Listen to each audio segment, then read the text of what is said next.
Bismillahirrahmanirrahim. Assalamualaikum warahmatullahi wabarakatuh. Alhamdulillahirrabbilalamin, kita bisa bertemu kembali pada mata kuliah konversi limbah menjadi energi KLME pada program studi Teknik Lingkungan Fakultas Teknik Sipil dan Perencanaan Universitas Islam Indonesia. Pada pertemuan kali ini, yaitu pertemuan kuliah yang ke-11, kita akan membahas tentang berbagai macam potensi biomasa yang terdapat di Indonesia. Sedikit informasi, pada pertemuan yang lalu kita juga telah membahas potensi terkait bio. Tapi pada pertemuan yang lalu kita bahas tentang biogas, ya. Dua pertemuan yang lalu kita bahas tentang biogas. Baik itu biogas yang dihasilkan dari berbagai macam limbah, dan pertemuan yang terakhir kemarin adalah kita bahas tentang biogas yang dihasilkan dari tumpukan sampah yang berada di landfill. Jadi potensinya dapat dimanfaatkan. Nah, pada kesempatan kali ini kita akan membahas tentang biogas. Membahas tentang biomasa. Pada slide yang kedua ini, saya ambil cuplikannya dari laporan status energi bersih di Indonesia. Hal ini menunjukkan bahwa penggunaan energi fosil memang masih sangat besar ya jumlahnya. Dibandingkan setiap tahun memang berubah sesuai dengan kondisi wilayah, harga, kemudian kebutuhan untuk infrastruktur, dan seterusnya. Tapi paling tidak, kita sudah punya gambaran, kita harus optimis bahwa potensi energi terbarukan pun akan besar, walaupun saat ini dibandingkan dengan energi fosil, memang sebagian besar masih menggunakan energi fosil. Banyak bertanya di pertanyaan-pertanyaan pertemuan sebelumnya, apakah efektif jika menggunakan landfill gas dibandingkan dengan gas pada umumnya, gitu ya, dibandingkan dengan misalnya dengan gas LPG. Gitu. Tentunya hal ini sulit untuk dijawab, karena apa? Karena potensi energi fosil yang masih cukup besar di Indonesia, sehingga apa? Jika dihitung, memang energi terbarukan dari segi infrastruktur awalnya memang dibutuhkan biaya yang lebih besar dibandingkan dengan penggunaan energi fosil. Sehingga kalau dibandingkan dengan energi fosil, jauh pasti energi fosil lebihlah murah dibandingkan dengan energi terbarukan. Tetapi kalau dihitung aspek keberlanjutannya, aspek lingkungan yang dihasilkannya, pastilah energi terbarukan menjadi pilihan energi masa depan. Gambar ini juga menunjukkan terkait dengan energi terbarukan, baik itu yang berasal dari air, kemudian mikro hidro, kemudian panas bumi, bioenergi, matahari, angin. Potensi setiap tahun kita semakin optimis ya, semakin tahun, sejak tahun 2010 kita lihat ya secara total, kemudian sampai 2018 terjadi peningkatan. Jadi bahkan dari data ini adalah data Juli 2018, sudah melampaui tahun 2017. Jadi ini poinnya, banyak sektor yang sudah sangat mendukung penggunaan energi terbarukan. Terlebih, berbagai macam regulasi yang keluar yang sangat mendukung supaya kita terus menggunakan energi terbarukan. Misalnya teman-teman pernah mendengar istilahnya B20. Kemudian di tahun 2020 ini, pemerintah sudah mencanangkan tidak lagi B20, tapi B30. Bagaimana solar yang asalnya dari sumber fosil bisa dicampur dengan biodiesel yang asalnya dari bahan bakar nabati, artinya dia terbarukan, bisa dicampur sejumlah yang dulunya 20% naik menjadi 30%, dinamakan sebagai B30. Namun istilah ini memang tidak dipahami oleh masyarakat awam. Masyarakat tahunya adalah biosolar yang tersedia di pom bensin di masing-masing wilayah. Gambar ini juga menunjukkan tentang data produksi listrik dari energi terbarukan. Memang dominasinya masih yang berwarna gelap ya, berwarna biru dongker, yaitu batu bara. Kemudian ada yang dari gas, ada yang minyak bumi. Ini adalah potensi energi fosil ya. Kita bisa lihat cukup besar. Kemudian ada yang dari tenaga hidro dan energi terbarukan lainnya. Paling tidak kita harus optimis sebagai anak muda bahwa pertanyaan-pertanyaan yang muncul saat ini adalah bukan lagi layak tidak layak, tapi layaknya bukan dari pertimbangan ekonomi saja, tapi ada sustainabilitas yang harus dipertimbangkan, keberlanjutan yang harus dipertimbangkan.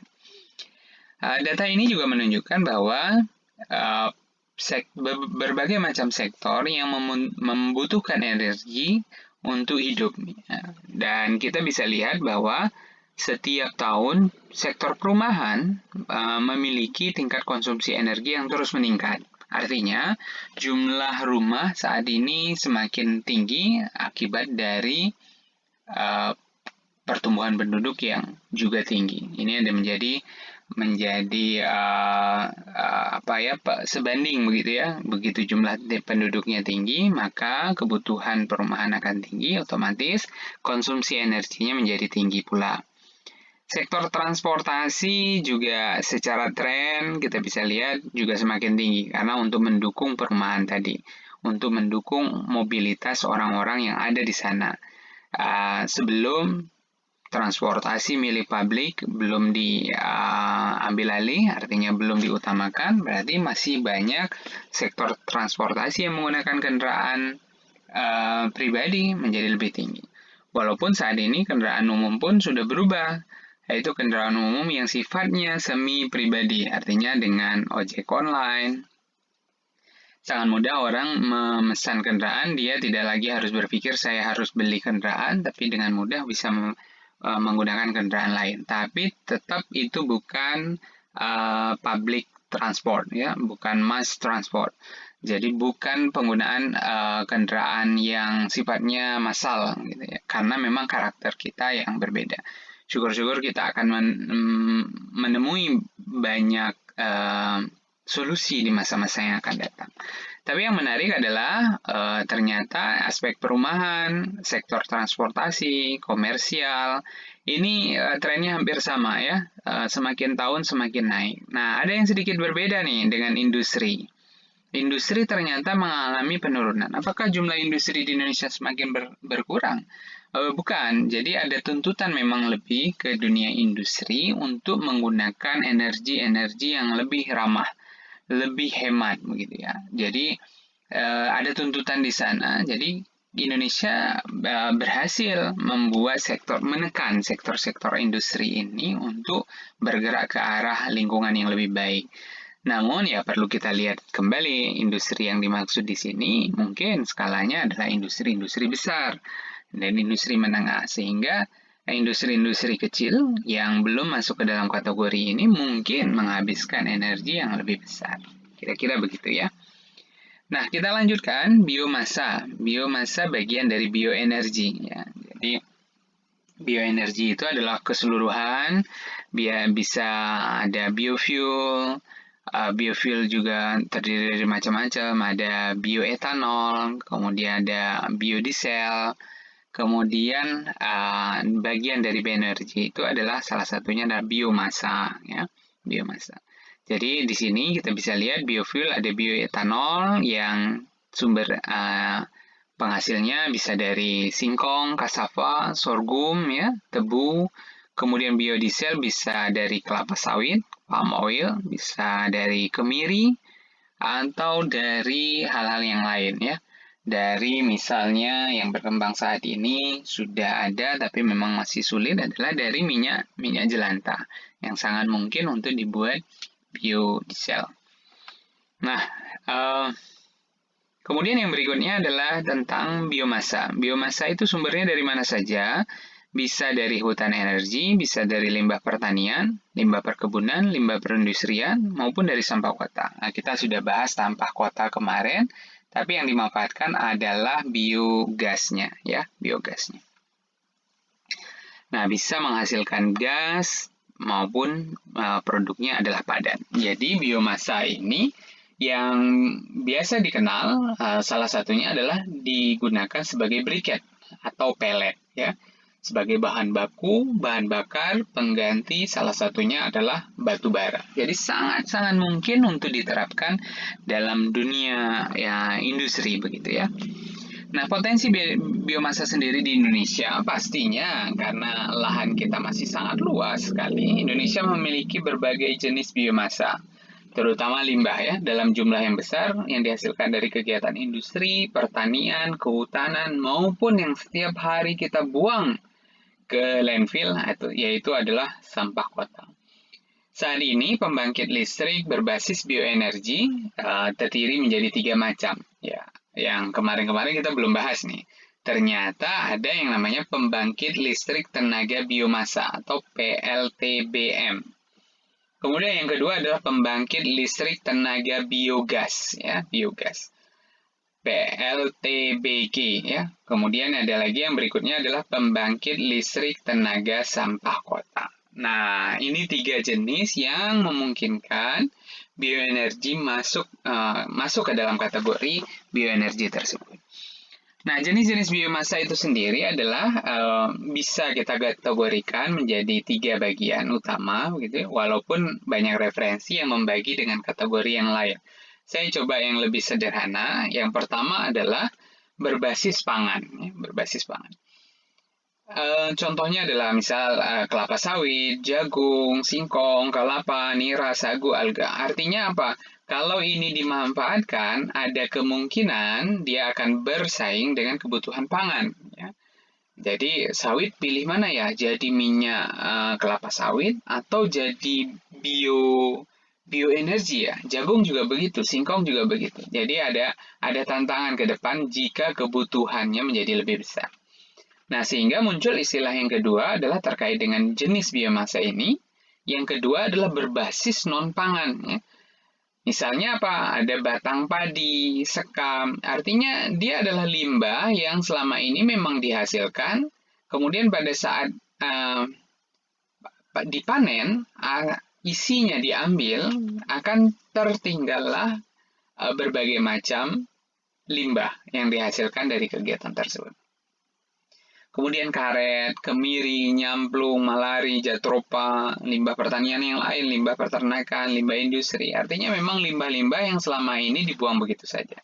Walaupun memang ada keunikan. Di Indonesia ini agak unik, teman-teman.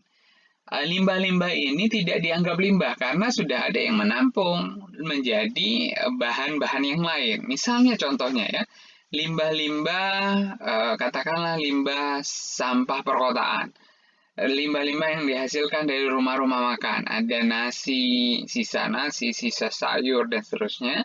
Ini biasanya sudah ada penampungnya, sudah ada orang-orang pihak-pihak tertentu yang mengambil jenis limbah ini kemudian diproduksi menjadi berbagai macam produk yang lain, bahkan ikan dan seterusnya. Tapi kegiatannya memang masih secara skalanya kecil, masih sifatnya adalah individu. Kalau dikelola secara besar, pastinya dampaknya menjadi lebih besar. Kemudian yang ketiga adalah biomasa hutan, kayu dan bambu yang dikelola secara berkelanjutan. Kenapa secara berkelanjutan? Karena kalau biomasa hutan ini diambil begitu saja dari hutan alami, pasti lama-kelamaan, karena kebutuhan energi yang terus-menerus akan mengalami masalah yang berikutnya. Akhirnya apa? Dikelola berkelanjutan memang hutan ini ditanami untuk kebutuhan penyediaan energi.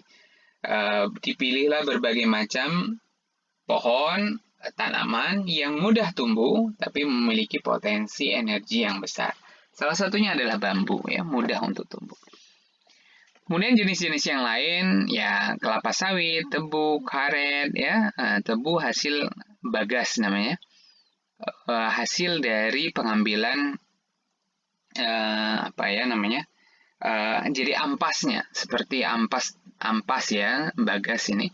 Terus kemudian karet, kayu karet, kemudian kelapa, cangkang, serabut.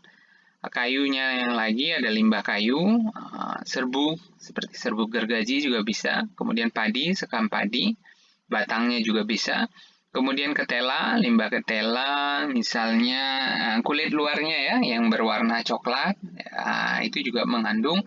Pertama adalah lignoselulosa, kemudian dia juga memiliki selulosa. Jadi bisa menjadi bioetanol juga, atau bisa menjadi biomasa, briket, pelet, dan seterusnya.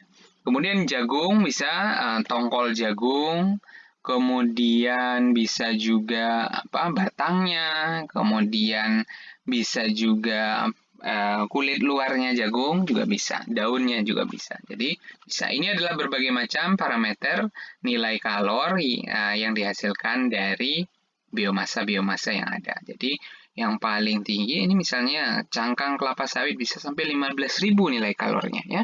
15.000, serabut bisa 11.000, jagung juga ternyata tinggi ya. Nah, ini juga kelapa cangkangnya bisa sampai 18.000. Jadi sebenarnya potensi-potensi kalornya sangat tinggi daripada hanya dibakar begitu saja. Lebih baik pembakaran ini diikuti sehingga bisa menghasilkan berbagai macam produk biomasa. Nah, lewat buku Investasi Bioenergi tahun 2016, saya mengambil beberapa lokasi sesuai pulaunya, ada Sumatera, Kalimantan, Jawa, Bali, Madura, Nusa Tenggara, Sulawesi, Maluku, dan Papua, terkait dengan berbagai macam potensi. Di sini menarik karena apa? Bisa di breakdown ya, kelapa sawit seratnya berapa, cangkangnya berapa, tandan kosongnya berapa, limbah cairnya, pomenya berapa, pelepahnya berapa, kemudian ada replantingnya berapa. Jadi bisa dilihat per wilayah. Memang kalau dilihat kelapa sawit punya potensi yang luar biasa ya. Di balik setuju tidak setujunya kita dengan adanya kelapa sawit tersebut. Ya, ini adalah kira-kira ada 10 jenis sampah biomasa yang dihasilkan dan potensinya seberapa besar dalam satuan energi ya. Nah, baik teman-teman, untuk menghitung ini memang punya metode. Banyak metode yang bisa digunakan ya. Misalnya lewat model ini perhitungan residu pertanian primer misalnya ya. Dengan misalnya THPPAR ya. Mohon maaf ini singkatannya tidak terlalu familiar, adalah merupakan residu pertanian primer, misalnya jerami, batang padi dalam satuan ton. Kemudian CA, ya CA yang di sini adalah area yang dibudidayakan, satuannya adalah hektar. AP adalah produksi pertanian untuk tanaman apa, gitu, dalam ton per hektar produksinya. Ya. Kemudian PTRI, ya, PTR ya adalah rasio produk dan residu. Jadi produk ini misal nih ditanam jagung nih sekian hektar ya.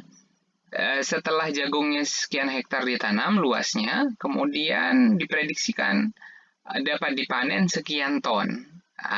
Jadi ada perbandingan antara jumlah produknya yang dihasilkan dengan jumlah residu. Residunya apa? Berarti ada batang, ada kulit, ada tongkol, dan seterusnya. Nah, sedangkan AV adalah ketersediaan residu untuk tanaman menurut sistem panen yang berlaku saat ini. Jadi, berbagai macam jenis tanaman, waktu panennya kan berbeda-beda nih. Jagung mungkin sekian bulan, padi sekian bulan. Jenis irigasinya apa ya? Ada hujan, ada irigasi teknis, sehingga apa? Bisa menentukan waktu panennya yang lebih tinggi. Begitu juga dengan perhitungan residu pertanian sekunder. Sekunder artinya bukan sifatnya bukan primer ya, bukan. Nah, misalnya contoh primer kan yang di Indonesia padi lah katakanlah begitu ya. Sedangkan yang sekunder adalah tanaman-tanaman yang lain, jagung, kemudian misal kayu, karet dan seterusnya, gitu ya. Nah, dari hasil perhitungan ini saya coba mencari ada referensi ya. Ini kebetulan di wilayah Provinsi Riau. Ternyata bisa dihitung ya. Jerami padi ladang, batang jagung, batang ubi kayu dan seterusnya. Sehingga bisa di total ton per tahunnya berapa. Kemudian tinggal dikonversi menjadi gigajoule per tahun. Gimana cara konversi dari ton ke giga? Kan tadi di awal ada satuan setiap jenis dari biomasanya punya nilai kalor. Nah, dari nilai kalor tersebut kita bisa hitung. Nah, contohnya adalah tadi misalnya 15.000 joule ya, 15.000 joule per gramnya. Nah, tinggal kita hitung nih per tonnya berapa gigajoule per sehingga bisa didapat per tahun, karena ini satuan per tahun. Nah, satuan totalnya adalah gigajoule per tahun. Ini untuk primer, kemudian ini untuk sekunder. Caranya juga sama. Nah, sebenarnya untuk kondisi biomasa ini lebih mudah, teman-teman semuanya. Karena kita punya limbahnya berapa, atau dihitung dari awal lah, produknya berapa, punya berapa lahan, kemudian tinggal dikali dengan persentase residu yang dihasilkan dari produk itu, kemudian kapasitas produksi produk tersebut, kemudian dikonversi menjadi satuan energi yang dihasilkan. Salah satu parameternya adalah nilai kalor. Karena biomasa ini tidak diproses secara biologis, tapi diproses secara fisik. Jadi pembakaran termal. Walaupun materi termal kita masih, insya Allah minggu yang akan datang, kita akan bahas tentang pembakaran sampah. Nah, kemudian berikutnya adalah terkait dengan regulasi. Tentunya begitu berbicara tentang energi, kita tidak bisa sembarangan, karena memang harus ada regulasi-regulasi yang mengatur. Dan pemerintah kita sudah cukup baik dari segi regulasi ya. Sudah banyak muncul regulasi-regulasi baru dengan waktu yang tidak terlalu lama. Misal Undang-Undang 30 tahun 2007 tentang energi, Undang-Undang 30 tentang 2009 tentang ketenaga listrikan. Bahkan ada beberapa peraturan yang dikeluarkan oleh kementerian yang berbicara sangat teknis ya.